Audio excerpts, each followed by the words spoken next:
before we got started. We got our developer order number 39, so a developer mini.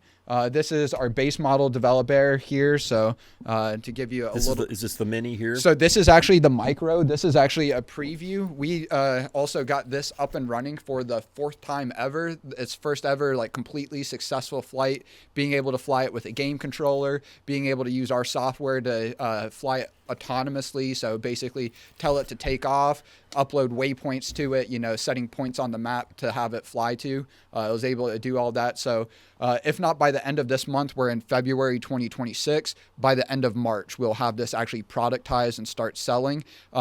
Don't know exactly what's going to come in the kit yet as far as which case, which controller, battery, and battery charger. We're still working out some of those specifics, but we're targeting a launch price of $699, which will, I think, make Developer Micro our most popular developer model yet, and it won't even really be close. So talk about you have an Army client, Yes. tied to the U.S. Army. What was go Impetus, over that? how that come about? Yeah. So and where you are right now with it, because you alluded that you guys are getting ready to. Yeah, we're in like the processing phase. We're in the processing phase of dealing with the Army. So giving a little bit more context that also ties up what I was just mentioning with our developer order number 39. So this is our developer mini. So you can see right about a middle point between our large developer model or our base developer model that can carry a 3-pound payload. Our developer mini can carry a 1.5-pound payload, and our developer micro can carry a 0.5-pound payload.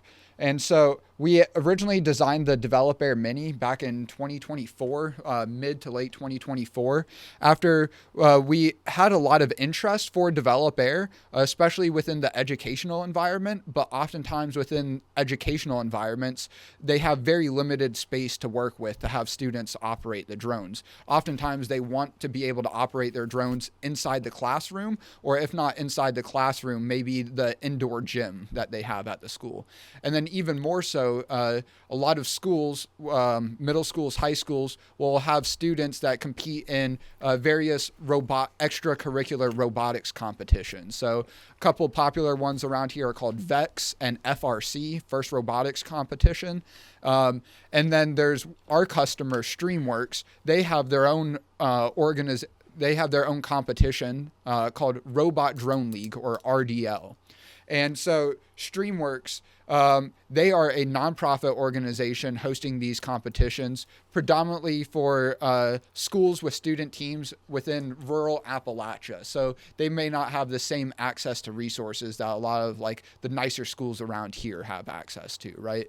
Big budgets and sponsors from nearby companies. And so all of these student teams are, working with very little mentorship, coaching, and, even just access to capital. And they have to build or buy their own drone and robot. So there's like a ground-based rover sort of robot, one with wheels or like a track, almost like a tank, that they have to build. And then they also have to build a drone or buy one off the shelf. And then they have to modify both of the robot and the drone to complete a series of challenges within like a 10-minute competition. And this playing field, I don't know the exact dimensions, maybe 20 foot by 20 foot, maybe 10 foot by 10 foot, not a huge space. And so while we made Developer Mini so it can fly indoors more easily than our larger developer models, it's still for the competition environment that the students had to use them within are just slightly too big and unwieldy to really be used effectively. So kind of long story medium now, Streamworks, they had bought 10 of our Developer Mini to resell to various student teams to compete in their competition. After getting some feedback, they're like, all right, this again, technically speaking works, but it'd really be nice if there's even a smaller model. And that's the impetus of the micro. Given like we always realize that there's opportunity for a smaller, more affordable development drone. That is kind of like Streamworks, our customers, like big desire. But they running this competition for rural Appalachia, schools, they got a lot of interest from the Army, specifically through the JROTC, where now the Army wanted to create 10 JROTC teams to compete in the this robot drone league competition. And the Army created a sole source contract for Streamworks. So basically, we want to buy all of the field equipment, all of the kits and accessories that are required to get 10 of our JROTC teams off the ground, which the contract was, about $140,000, something along those lines for all of that equipment. And the day that Streamworks goes to get the contract, the Army realizes they can't actually award it to Streamworks because they're a nonprofit, and the contract was set up to be awarded to a small business. And so that's how we come into the picture, having this relationship that we have built out through Streamworks buying 10 of our Developer Mini, interest in the Developer Micro.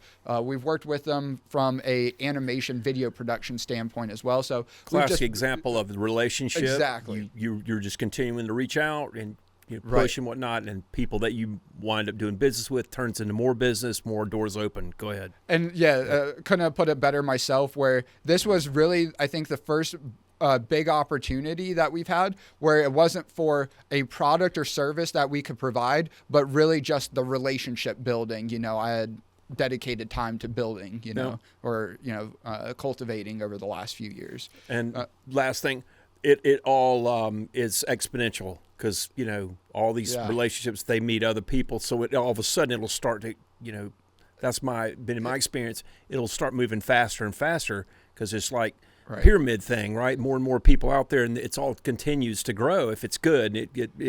So anyway. Well, and that's exactly what's happened here with getting this Army contract as the prime contractor. So our name was on the contract. We delivered on the contract.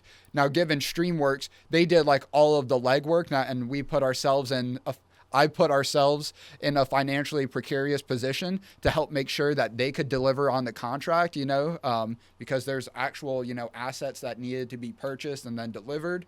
And so we're not getting paid until after the contract is delivered. So, we're going out on our line of credit and helping our customer. But any case, the Army pays us, and this is mid-December of last year here, 2025. And then a few hours later in the morning, I get an email from another group in the Army that I had reached out to back in July of last year, 2025. And as I'd mentioned to you, this is right around the time I'd also reached out to Jeff Bezos with a business proposal. And along that proposal, at the time, Pete Hegseth, now head of the Department of War, secretary, of the Department of War, I think the official position, but in any case, he made an announcement that they're looking to field as many low-cost, repairable, modifiable drones as they can get their hands on, and they put out what's called a sources sought. They just want to see anyone and everyone who's out there that has the potential to produce a low-cost, repairable, modifiable drone, or is already producing low-cost, repairable, modifiable drones. And I saw that, I was like, holy shit, they're asking for a developer and everything but by name, right?